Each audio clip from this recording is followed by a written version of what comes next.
Welcome to the Stack Supplement Podcast, the premier source for supplement news and reviews. Thank you for tuning in to another episode of the Stacked Supplement Podcast. This is another interview edition, and we have someone I believe to be very special, as I've known him for probably one of the people I've known the longest in the industry, maybe 6 years, maybe even 7, and that is Greg Hagelin from a brand called Switch Nutrition, which you will have heard of, as they were nominated for International Brand of the Year last year.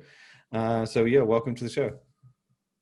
Thank you very much, Shane, and thanks for having me. Yeah, I think it was about, 8 years ago, 7-8 years ago, where I snuck you into the Olympia Expo a little earlier. Oh, was it Arnold? Was it File X or was it Arnold? No, it was either. I thought it was in the US at Olympia. I thought we got you in a little early because I had. It was Arnold. It was the Arnold or File X, because I think it was the Arnold. I think it was Maybe the Arnold. It was because I did the File X 1 year, and then the year after I was told just go to the Arnold. The File X wasn't even on, and then I was like, okay, so I'll do Arnold, and then I didn't know anyone, and then we, you got me in. I believe I had a pass, but they wouldn't let me in until like after VIPs. So I was like, this is the most worthless pass in the world. This doesn't get me anywhere. So yeah, exactly. And then you got me in, and we pulled some strings. That had to have been 7 years ago. Yeah, I think it would be, mate. But time flies. It's been 20 years since I started in this industry. So, they all blur into one year sometimes, especially this year. It's a bit crazy. And you're now running what I've said before, I do a little podcast and I refer to Switch Nutrition as easily one of the most impressive brands out of Australia that I've seen. There are very few that sort of, tackle competitively the American market. Like, you've got formulas on par, you've got flavors, you've got variety, you do categories that you never really see Australian brands touch. It's just it's a very international, advanced, creative approach, as opposed to the stuff that like I usually see out of Australia, which is, Me too. like, Me Too stuff, but even not even Me Too, just sort of like mainstream. Like someone does a protein, we do a protein. Someone does a vegan protein, we do a vegan protein. Someone does something that's too hard, they don't bother. Whereas you guys, and even then, you haven't really stuck to main trends. You've created some yourself. Your Adrenal Switch, I think, was one of the most impressive ones. One of the earliest, if not the best, early relaxation supplement I had. It's been crazy watching you guys grow. And so how has this year been for you? Yeah, look, it's been an interesting year. COVID has made us sort of assess where we're at and pivot as quickly as we can. When it first hit in March, we were all a bit, oh shit, what does this actually mean for retail? Because, we are a bricks and mortar retail kind of brand. We like to support our retailers here in Australia and internationally. And it was one of those, well, if retail shut down, where do we go from here kind of situations. But we were pretty fortunate. Most of our sales were generated through retail here in Australia. And Australia wasn't that hard hit, not comparatively to the US or other countries around the world, South America, India, China, etc. So we haven't ventured into those markets of yet, because we just can't keep up with the demand here in Australia and New Zealand. So we kind of pulled back on some of the larger purchase orders that we had in place in March. And I regret that massively, because that left us out of stock throughout some of the periods, which would normally not be that busy for Australia because we're working through our winter. But things changed. COVID changed and flipped everything on its head.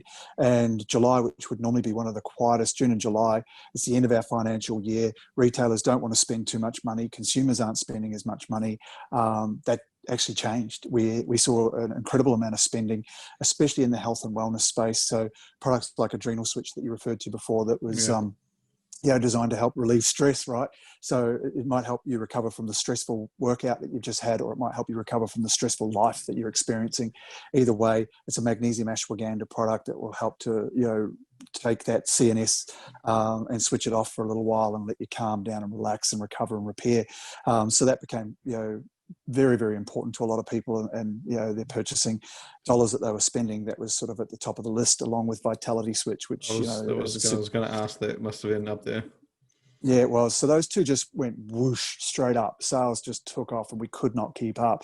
But products like pre-workouts and fat burners, because gyms were closed, completely flatlined. So you had a bit of a mixed bag.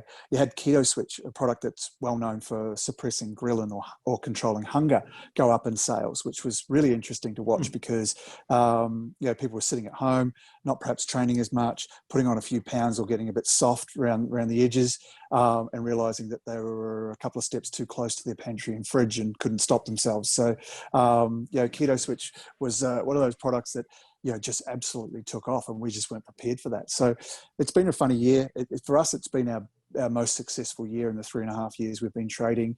Wow. The growth we're seeing at the moment is unprecedented and quite the opposite of what we expected. Next year is our big launch into the international market as we round out our range, put together the portfolio that we believe to be certainly a complete offering. And we've got a few more products to sort of get that covered over the coming months and into the first couple of months of 2021, and then we'll take that leap into the international market a little bit more seriously. Do you guys have a retailer or distributor lined up, or is it sort of just we're now ready to take on international? And We've been having conversations in the background already, and they're not ones we can take too seriously right now because we're constantly out of stock here in Australia. Just the supply chain has changed too. That's something you've got to be mindful of. Like we were getting soft touch lids and jars out of China because they were the only place that we could get them from that was reasonably priced. Australia wasn't making anything like that. We were the first to use them in this landscape here. And, with what's going on with COVID in China and I guess the angst between Australia and China and just China and everyone at the moment, there's a lot of uncertainty there. So we're actually got the molds made. We're actually going to be producing those jars here in Australia shortly, so that we can prevent that those out of stocks and also improve our vertical integration. So there's quite an investment from taking a product that we just buy the different moving parts and actually creating some of those moving parts ourselves to overcome some of these logistical hurdles. That doesn't mean that we still don't source ingredients from all around the world. And one example of this actually is come to light very recently. When we're formulating a product like Vitality Switch, what matters most to us is that we get the ingredients, the botanicals that we need to be compliant with the actual active ingredients that we're looking for. So we want to get a certain quality of broccoli sprout extract. So we want to get a certain quality of coriander, or quercetin, etc. What we don't, I guess, and is not as important to us, or certainly not important to the raw material supplier, is how that botanical tastes. So from batch to batch, from season to season, and from supplier to supplier, you can get variances in the raw materials. And there's 33 different botanicals in this product. So every single time we produce a batch of Vitality Switch, if it contains any new botanical that we haven't used from that source, or it's a new batch or a new season where it's been harvested, etc., we actually have to do a new tabletop sample to make sure that it matches our retention sample for flavor, because we didn't have that process before, and from flavor to batch to batch we were getting flavor variances that we weren't setting as an example for ourselves. We weren't accepting that, so we said that's unacceptable. We have to find a way to prevent this. So now we have a longer lead time, and we do some retention sample testing and batch tabletop sampling before we go to our full blend to make sure that we can match the flavors that we have as an expectation for ourselves. And so that's some things that have changed.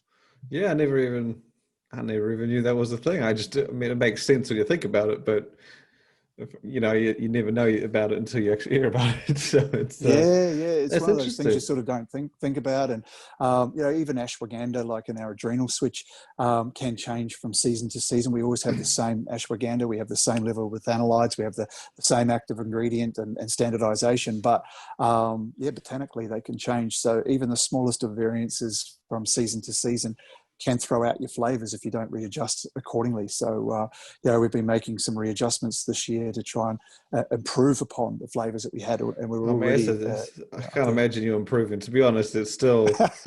I said this to people before, and I mean, people always say things like brands mostly would be like, "Oh, it doesn't have as much greens as this one, or it doesn't have this," and I'm like, "Look, man, if you're talking about the best tasting greens, I don't like."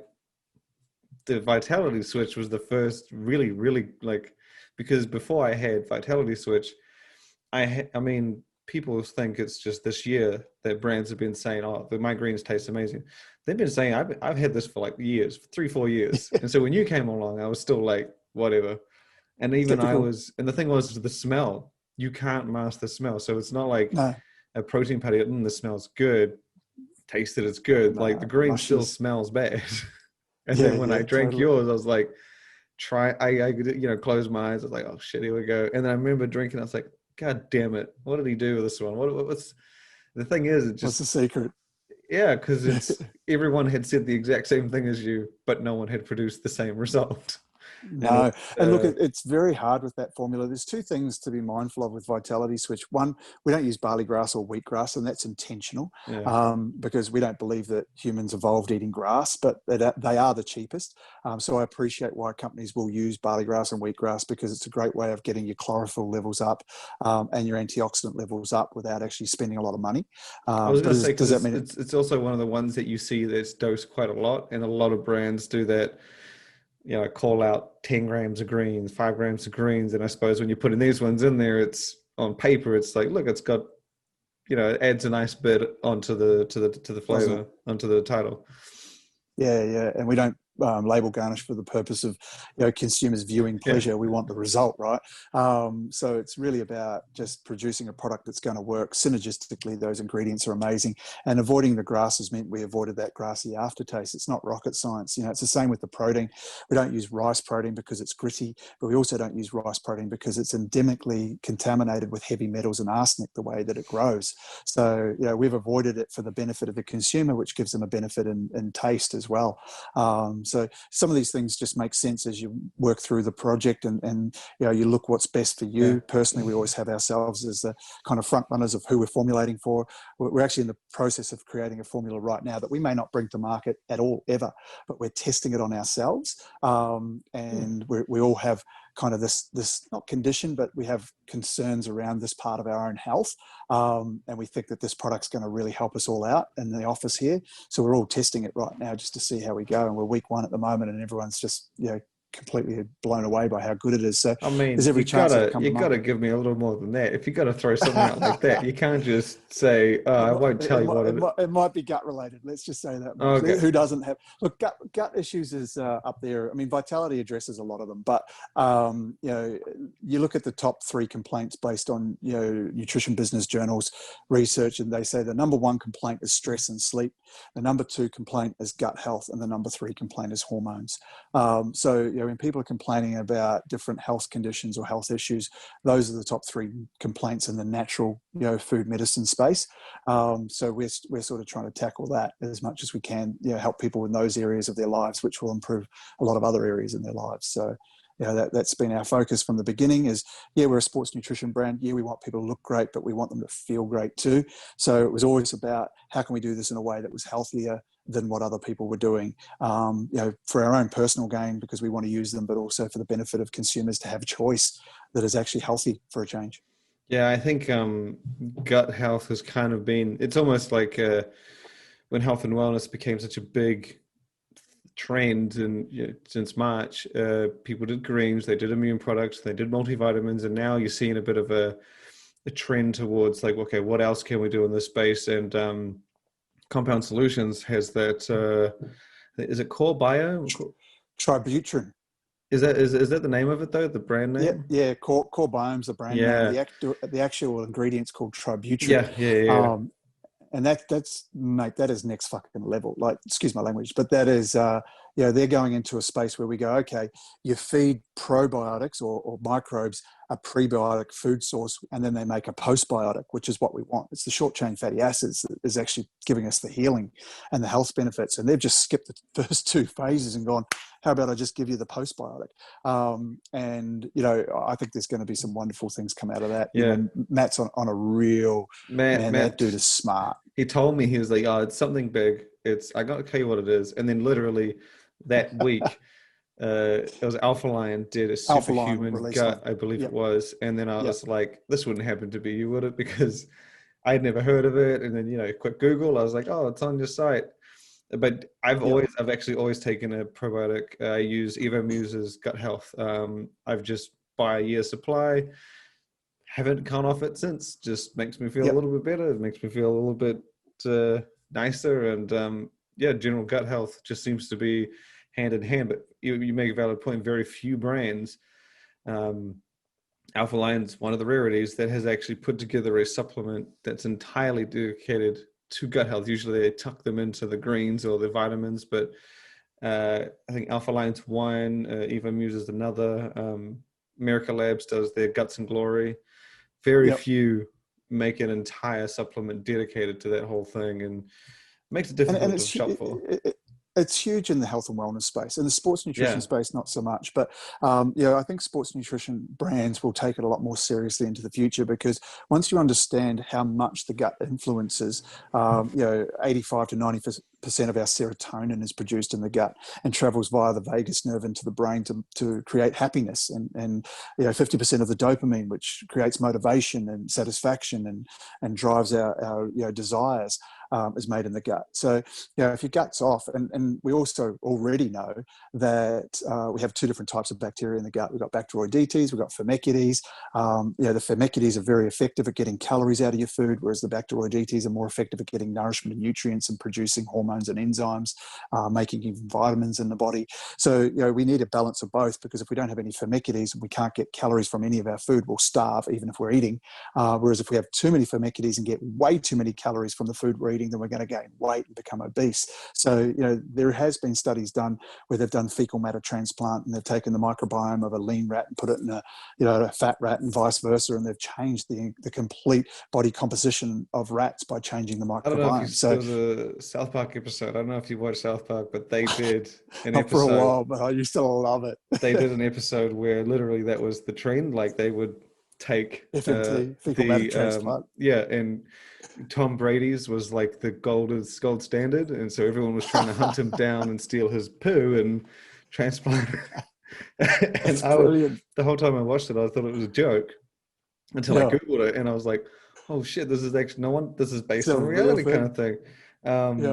But it is an important category. Like I said, I've had trouble finding brands that do the dedicated supplements, and when Compound Solutions came out with that, I thought, typically when they drop something, it's not too long before people catch on, start using it, at least putting together something based around it. So and to be honest, I think it fits your brand. It almost goes without saying, kind of thing. It would fit amazingly, and we're in talks with Compound about Tributrin. That's not what we're playing with at the moment, but I do have the raw material and have used it and do really like the result. But they're more interested in a single ingredient kind of market, although they've done it a little differently with Alpha Lion.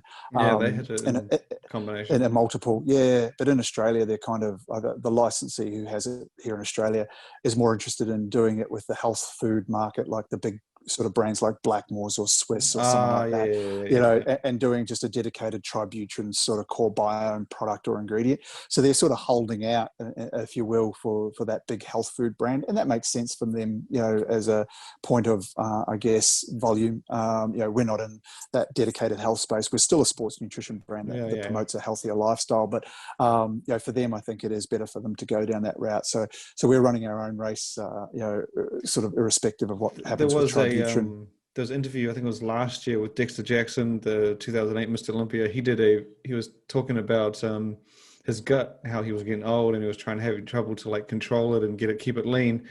And I can't remember who put him onto it. They put him onto this gut health specialist, and they were talking, and they basically gave him the special blend of enzymes and probiotics and stuff like this. And he goes on about it. He's like, they just said take it for 6 months.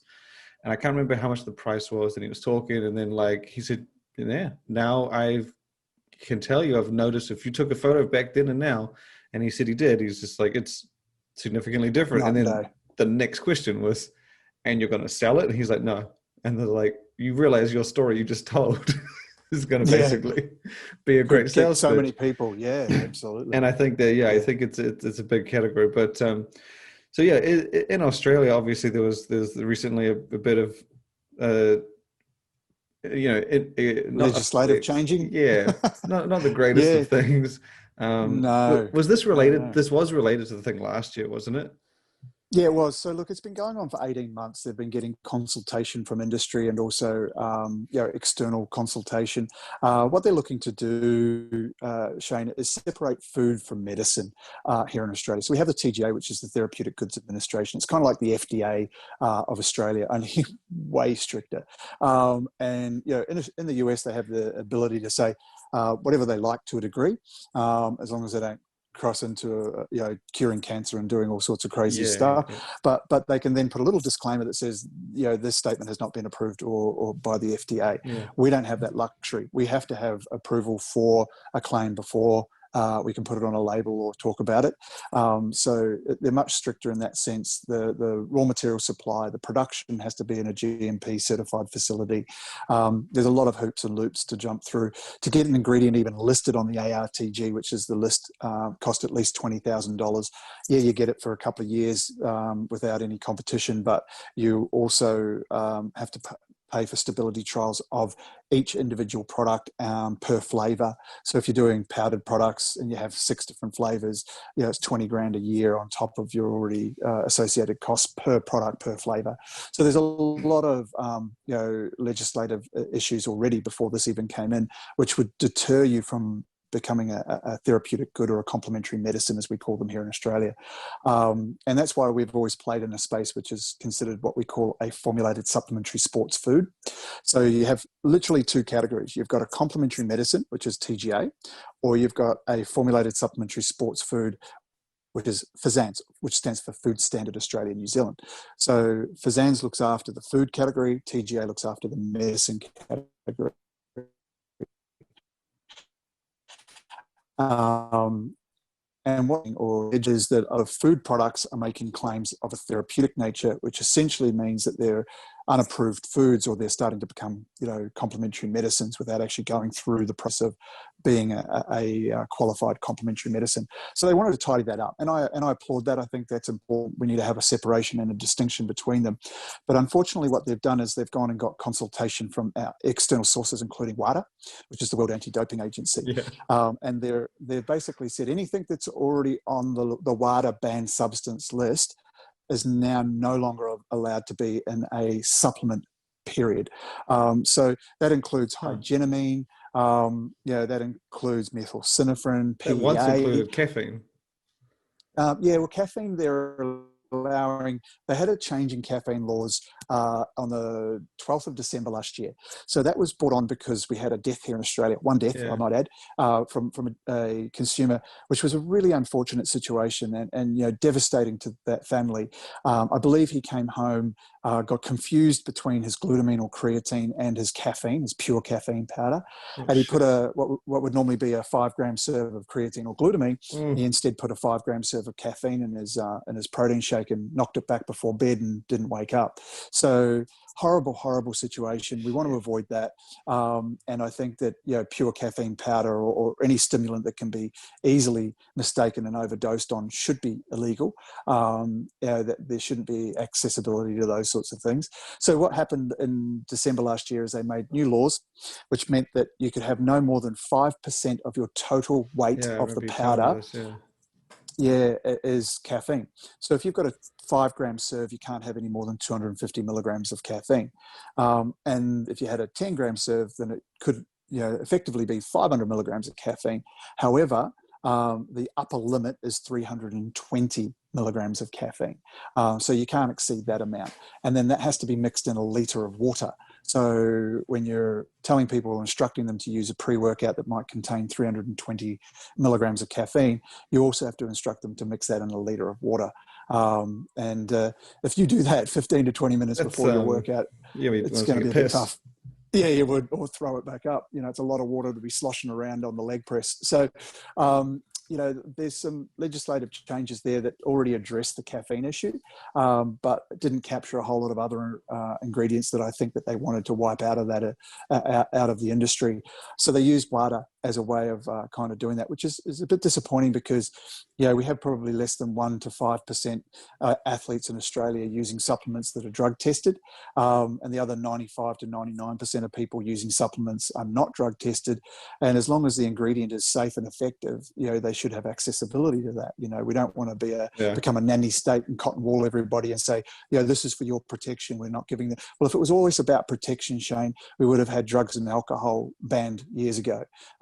Cigarettes banned years ago, but it's not about safety because, cigarettes are still for sale, alcohol is still for sale. It's just that you can't have it if you're under 18. Well, let's put some warning labels on supplements and say, you know what, supplements are only to be sold to people over the age of 18. I'm fine with that. I always thought that energy drinks have that limit, don't they? They have an age limit. They're under a caffeinated beverage law. They do have an age limit, I think, of 15. Sorry, I'm thinking of the UK. UK has that. Yeah, and look, they also have the same caffeinated laws. They can't go over 320 milligrams in a litre of water. And again, I think those things are good, but what we're not understanding is that you still don't capture the caffeine content from your barista. You can still go to the coffee shop and order a triple or a quad shot macchiato and get 500 milligrams of caffeine in that sucker, and that's not prohibited. That's not captured by these new law changes. So they can't capture everything, but they're doing their darndest to have a good crack at it. What if you did like a coffee powder and then combined it with pre-workout ingredients? If it's got a label in a box or a jar, they're pretty much going to have some level of enforcement. So it is becoming tougher. And from a US standpoint, because obviously we still get a lot of US products into Australia, there is no category for dietary supplement anymore. So US importers have to either become compliant to the food standard, which is the Formulated Supplementary Sports Food Code, which is code 2.9.4, or if it's a pre-workout, they have to go under the caffeinated beverage, formulated caffeinated beverage law, which is 2.6.4, or they have to apply to become a therapeutic medicine. So they have to go in one of those three categories. They're obviously not going to do the latter. So. No, most won't. And there are TGA licensed facilities out of the US, but certainly not for powders. Like powders become prohibitively expensive because you're producing several different flavors. Each flavor requires, registration. Each flavor requires stability trials. Each flavor requires, submission to the ARTG. So you've got a lot of costs involved every flavor. It's like doing informed sport or informed choice, testing of your product. If you have to do it every batch, every flavor, it becomes prohibitively expensive.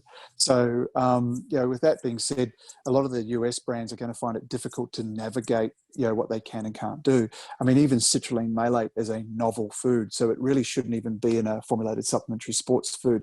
So you'll have to get creative in how you list citrulline malate on your label if you want to be compliant, or you can just not be compliant, run the risk and face the fines, which is unfortunate because there will be a lot of those handed out in time. It is changing the landscape. We're very well positioned to be able to navigate it because we're obviously quite familiar with these laws. We have a local as well, so I think that helps a lot. It does, and we're obviously going. We're already a health and wellness brand. We're already trying to become compliant from a labeling perspective and ingredient perspective. But there are some cool ingredients that, we were first to bring to market here in Australia, including Dynamine, which isn't captured under WADA because WADA approved it and said that it was safe for athletes. But we have another way of capturing a product, and that is an ingredient, and that's under the agricultural department's banned import list. And unfortunately, dendrobium and dynamine or methyl liberines have been captured under that list. So even though we weren't captured for dynamine under WADA, we thought, we've got the green light here, we're good to go. No, here's another list we're going to throw at you. And if you're on that list, you're done as well. So, So Dynamine's done as of 30 November. No product in Australia can contain Dynamine or Dendrobium.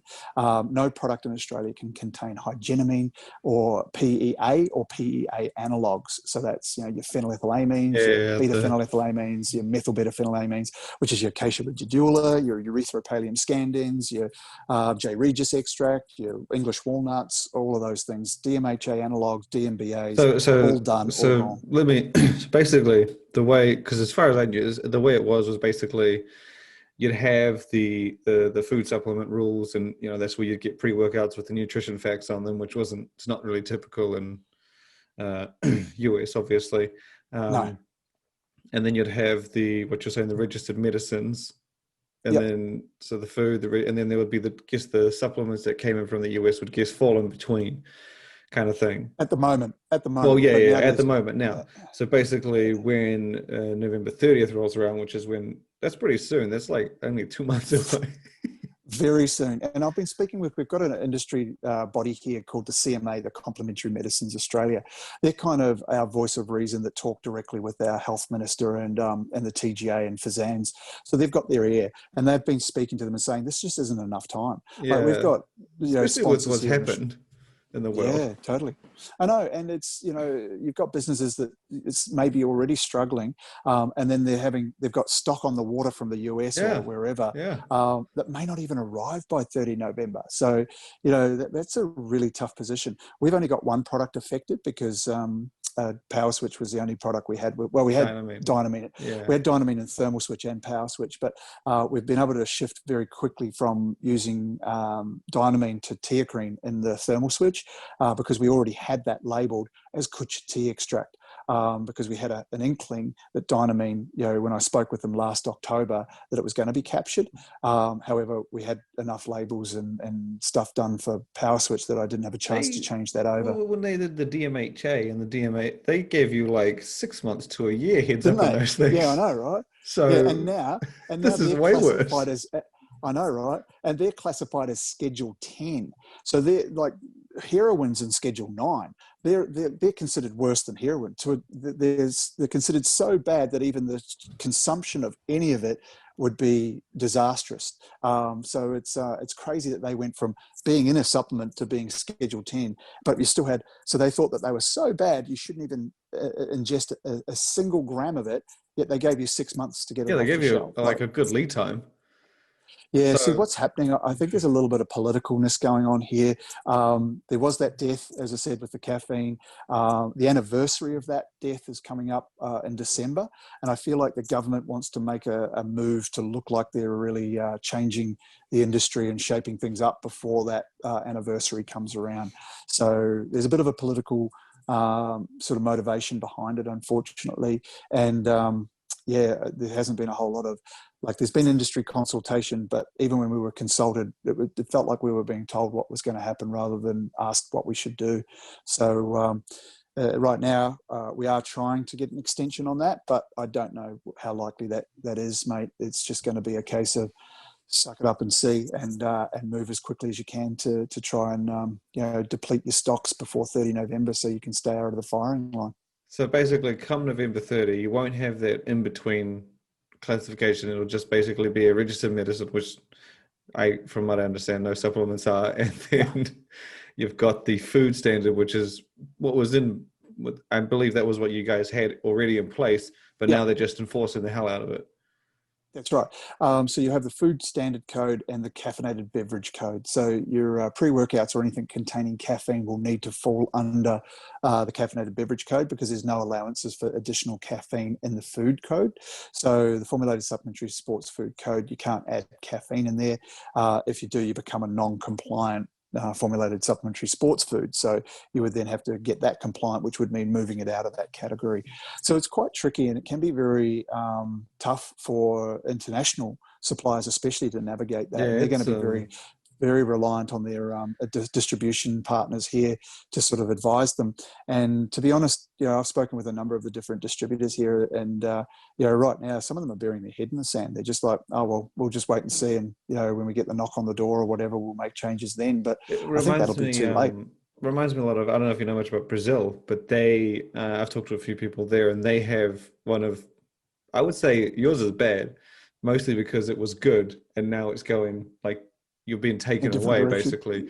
Brazil Yeah. has, I don't know if you know their rules, but they have rules based on specific ingredients and combinations. So you can have caffeine by itself, but you can't have caffeine. And I think it was like a certain other amino acid. You couldn't put BCAAs in caffeine. I can't remember the exact thing, Oh, wow. but you can have caffeine and carnitine, and some ingredients you can't have by itself, but you can have it with other ingredients.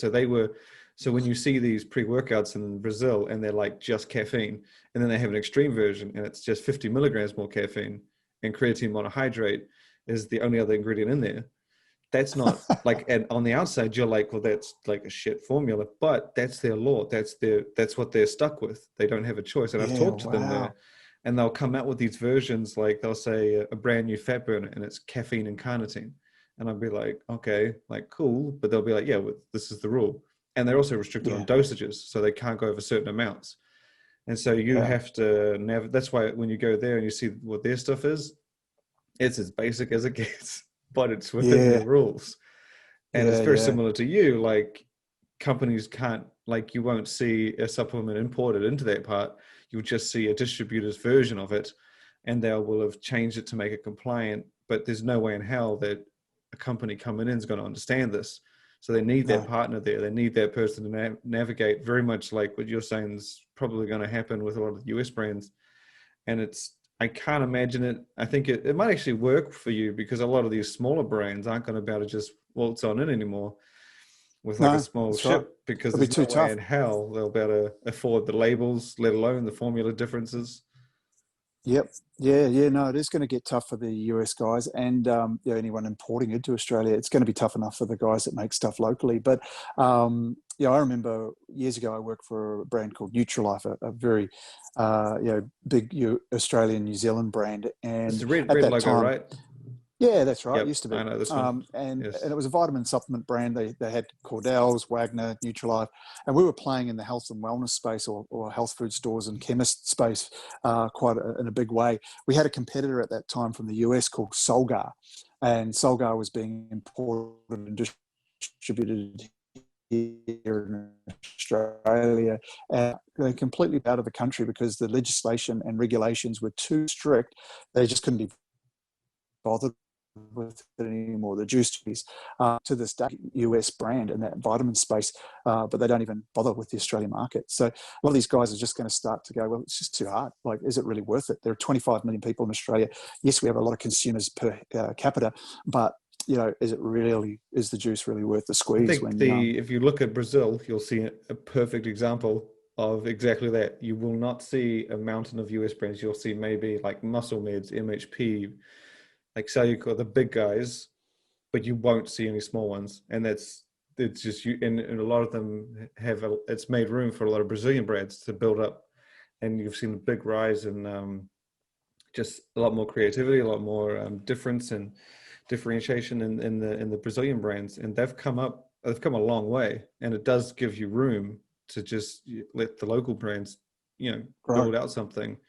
Yeah, Black Skull totally. obviously is a big Yeah, Brazilian one that brand. comes to mind. Yeah, totally. Yeah, and we see Um, Black Skull even here in Australia. So, they're huge, and it's they've done a great job. so yeah. Basically, it doesn't sound so when with the switch to the food supplements.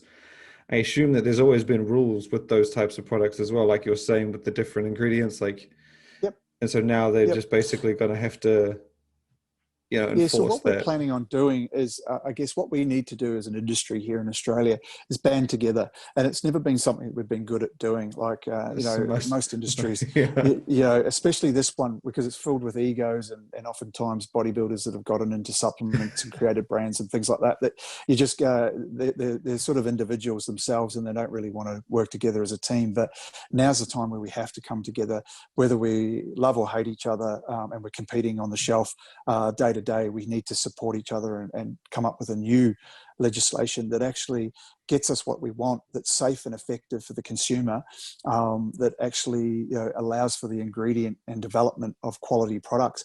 Because I'll give you an example of this, Shane. In Australia, we have an upper limit of added L-leucine in a formulated supplementary You're sports telling food me this. of 490 milligrams. And if you exceed 490 milligrams of leucine added to your formula, then you are now a non-compliant formulated supplementary sports food. And you have to be a medicine, correct? Well, you can't even go in that category, or you could, but you know, the loops, as I said earlier, to try and become a complementary medicine are far too great that you wouldn't bother.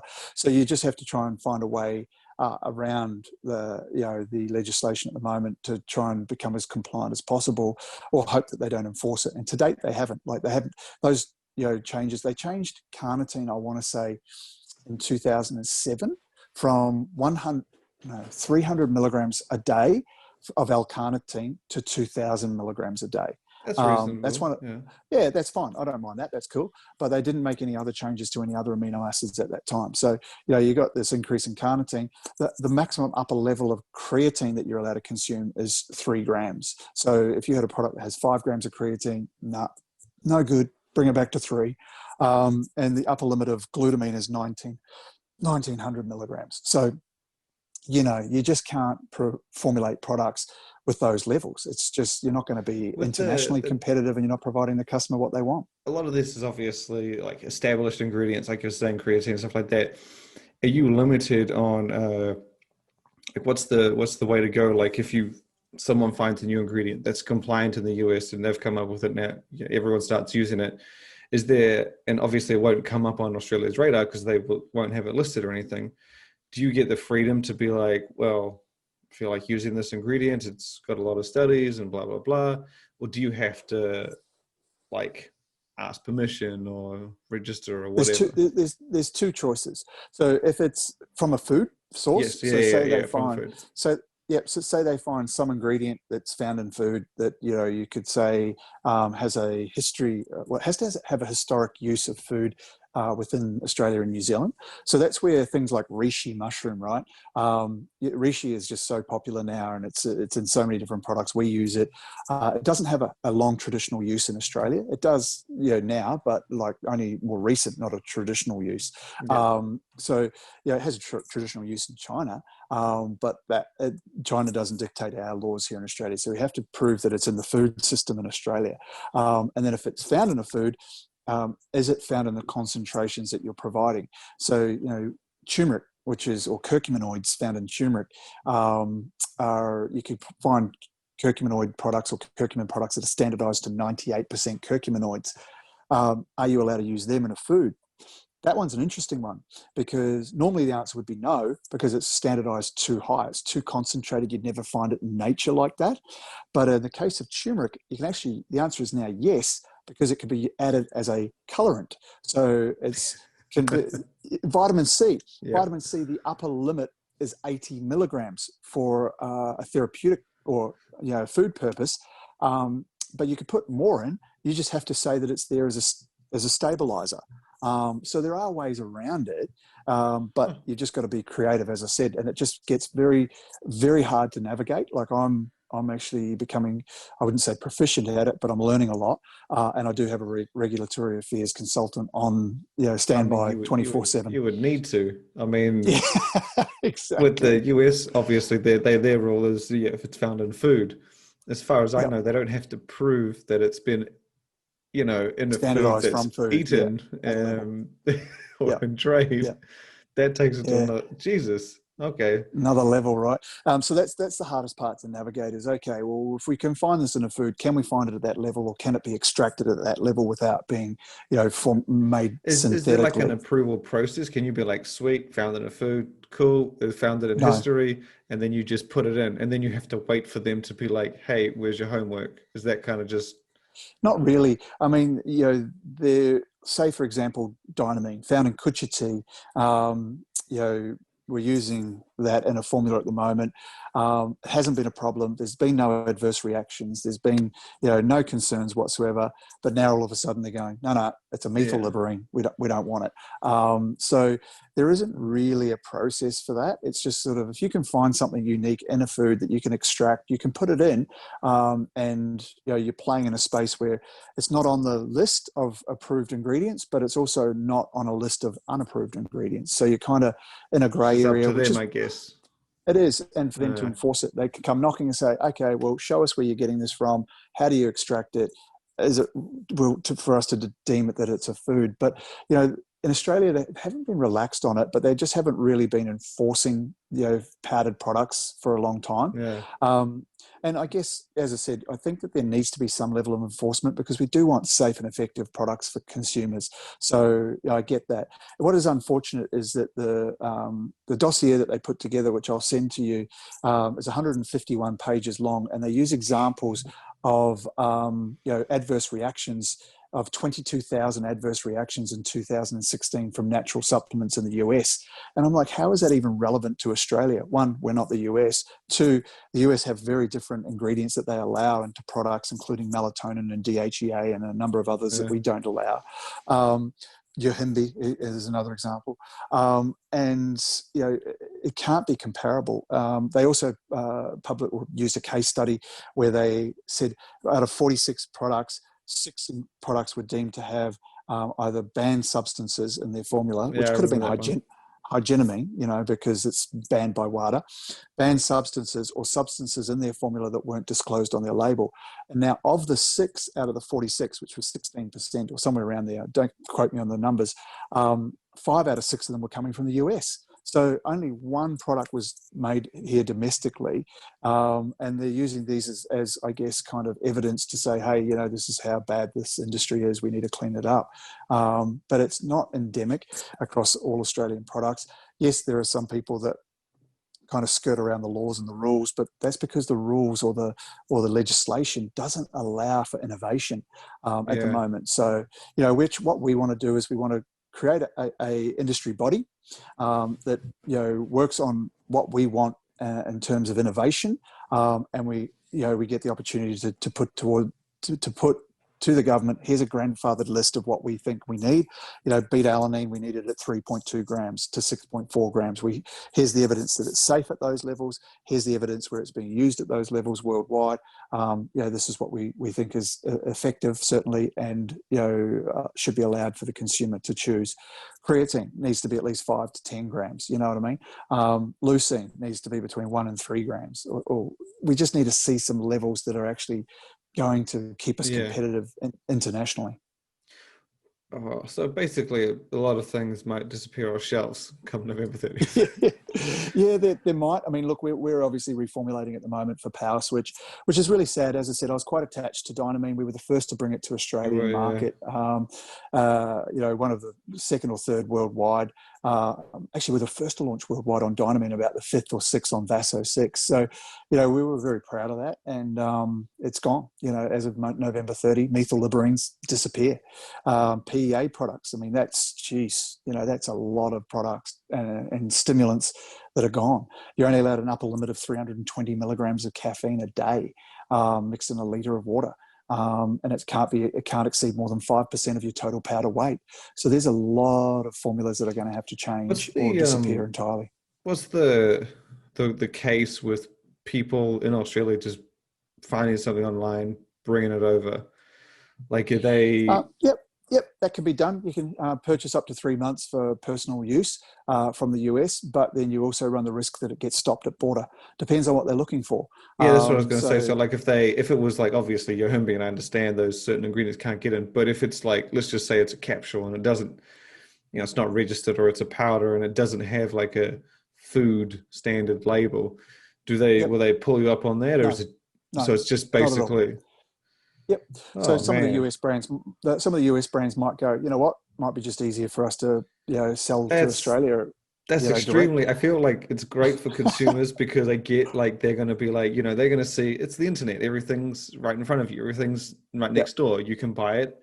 Like it's great for consumers because when they see something online and their favorite ambassador or affiliate like shares it, they'll be like, cool, I'm going to buy it and have it here. But it's a real shit on Australian brands because it's like we're going to let Australians buy some of the stuff that they got free innovation on in America, but we're going to be extremely restrictive, and we also want you to succeed. Yeah, I know, and that during COVID, no less. Oh, So that's the challenge for a lot of these brands, and Jesus. you might see the distributor here in Australia lose brands to where the brands themselves go, you know what, I'm just going to market directly to Australian Well, a lot consumers of the and try and get them direct. I mean, that's what Amazon has within Of America course, to like in a day. So it's not going to be too long. Obviously, this year's turned to shit, but I always yeah, imagined that was what a lot of brands wanted to do, was to create. They don't want to have to deal with shipping products. Like Ghost has, they have a warehouse, like a sort of shipping platform in the UK and Europe. So if you order yep, from their main site.com, it gets shipped from there. domestically, Yeah, and yeah, it's obviously and that's not going to be able to be done obviously in Australia no, unless no, you. because they'll still need to land those products in Yes, the same yes, format that but it's going whereas to if you're only bringing in, discourage. It's going to yeah, discourage people. I mean, it's. I understood if they did it and limited American brands and helped you guys, but they're axing what feels like they're cutting both feet. They're cutting you and international. But I yep. guess, like you said, I think it's going to help you yourself. Once you learn how to navigate it, you'll be able to dominate and sort of get a strong hold on it, I think. But it does. I mean, doesn't sound fun, at least. No, it's not. It's not fun, and it's also from a consumer's perspective, they like to walk into bricks and mortar retail in Australia. I Yeah, know that the US market is more online dominant, but in Australia we still like to go and have a chat with a mate at the shop and discuss the new products and what's going on and what works with what. So there's still a culture of that, and I think that will remain. So I do think even if American brands think, oh, well, let's market directly to the consumer in Australia and we'll just ship from here. yeah, it's There is going to be some border control, and you may or may not know when that will get through. So even iHerb, who does ship to Australia currently, there's a lot you can't get on there, and they also have a warning saying, any products that you ship are at the risk of the consumer. yeah. If it gets stopped by your country's border control, then you could run the risk of losing I your get the purchase. same. Yeah. When So we'd go from country to country, you always run the risk. Like I yeah, always buy, I buy locally if I'm going yeah, from country to country. The only time I'll ever import something, and I know that there's a good chance it'll get taken or burned, is if it's something new that I know I'm not going to be able to get a hold of for another half a year, or if it's something I specifically want. yeah, I'll run the risk, but I know there's a risk, and I hate that, and it sucks yeah, because you guys, as you mentioned, customers are going to come in, they're going to ask where their shit is, where their favorite thing is, and yeah, you'll be like, you don't want to hear the story. It's just gonna. yeah. I This is what understand. you've got. Well, Yeah, I had a yeah, friend who told me once you charge someone a certain price, you can never charge them any more. You can always charge them the same or lower. yeah, Once you can't really, and you've given Australian people a certain way of supplements. You've given them freedom. You've given them supplements like I've seen supplements launched in New Zealand, America, and they'll be in Australia and New Zealand within a week, yeah, and you get yeah. that freedom. And it's you're gonna. It sucks, I guess. I'm probably going to feel it here in New Zealand myself, but Yeah, you will a it'll bug little. the I hell mean, out of me. New Zealand has another law, which is I think a 2006 dietary supplement or sports dietary supplement law, and we also have what's called a MMRA, which is the TMMRA, the Trans-Tasman Mutual Recognition Agreement. Yes, I've Um, I've heard of it. so that will cease to exist to some degree because generally speaking, whatever was compliant in New Zealand could be imported into Yes, Australia yeah, and sold here. Unfortunately, that won't be the case anymore. Those same products in New Zealand will still have to comply to our food code and yeah. complementary medicine code. So it means now that if those products in New Zealand contain hygenamine or PEA or methylliberines, etc., then they will no longer be able to be imported because they, again, a breach of that. But New Zealand has that category, I guess, the classification of that in between the They medicines do. and interesting. I mean, I never Yeah. knew that, but which is what we want to create here for Australia, and some ways in line with what New Zealand's doing, so that we can again get back to that TTMRA. Because if we have the same kind of laws, that's what FSANZ was originally designed to do. Food Standard Australia and New Zealand was designed to have it so that we could, import export between the two countries freely and have the same formulas. That makes a lot of sense given our close proximity and our similarities. Lot of things that Australia and New Zealand share economically and stuff like that. Similar totally. It's okay. Well, so that's unfortunate, I guess. It's unfortunate for you, and I feel bad a bit for, I guess, the advanced users and consumers. I think it'll be good for Australia brands, but bad at the same time. But then I mostly feel for the people that don't know about it and are just going to go and try supplements and think that this is just, we don't have this because it's, this and this. And then they look online and think that, because it was always that thought process that, we want the American version because it's hardcore. That was always something. Yep. And you guys, I think brands like yourself really bridged that gap. You really brought it in. Like, no, we have hardcore shit. And now it feels like that's just going to be taken away. Yeah, to a degree it will, because, if we can't keep up with the Joneses in the PA space or, the methyl liberines, and we have to really restrict our caffeine content, they are going to be, I guess, less high-end or hardcore stimulants. I'm not necessarily upset by that. You're 20 to health, more wellness space. Right? Yeah, exactly. The 20 to 30-year-old Greg might have been a lot more pissed about that because, I grew up on Stack3d and Mesomorph. Yeah. So, it's a different time of my life, and I'm all about the health and wellness side of it. So what we'll be doing is we're going to be using ingredients like an extra, which are caffeine potentiators to help improve the body's response to stimulants, rather than, we can't dose them up on extra stimulants. Let's make the body feel it more and feel it for longer. So you just have to get smarter. We just have to be more creative. That's our skill set. That's an asset that we have as a brand, is we look at the physiology of the body and how it works through these catecholamines or different stimulants, and how it's metabolized and how we can keep it there for longer, and what do we need to do with the receptors. And, so we work through that process. It is more expensive. It's a process that we've always taken a lot of pride in. And it's our differences that make the difference. That's the sort of corny saying we have around the office, but it's so true, because now it's going to really make a difference. If we can't create a formula that works effectively within the parameters that we have, then we won't bother. And I'm pretty confident we're going to be able to produce a lot of great products. You guys are one of the best. Like I said, you're one of those more international directed brands. You haven't gone the pre-fat burner amino, pre-V2 fat burner V2 amino V2. Like, you've just gone and you've diversified, which is one of the key things I think that a lot of big brands have taken on, is expanding into categories that people will already take, like multivitamins and gut health and greens, adrenal switch, and then you give you things that you didn't think you needed, and it really shows the innovation, like you said. And I think I think you guys are prime. So, that was a very informative.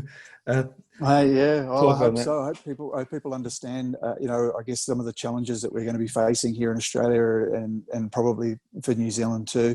I think that, as I said, we'll be able to navigate this fine. There'll be many that won't, unfortunately, and there will be some products that disappear or get reformulated. So I think there'll be a lot that disappear.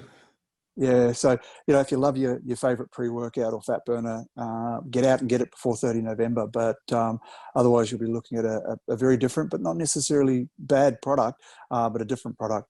I would suspect a lot of those US brands, I know some of them that ask, how to get into Australia, and there are some distributors in Australia that bring in the up and coming brands, and there's just no way that, I know brands I've heard of brands that will ship their version to a market where it's not compliant because they can't afford, or they can't be bothered doing a different version.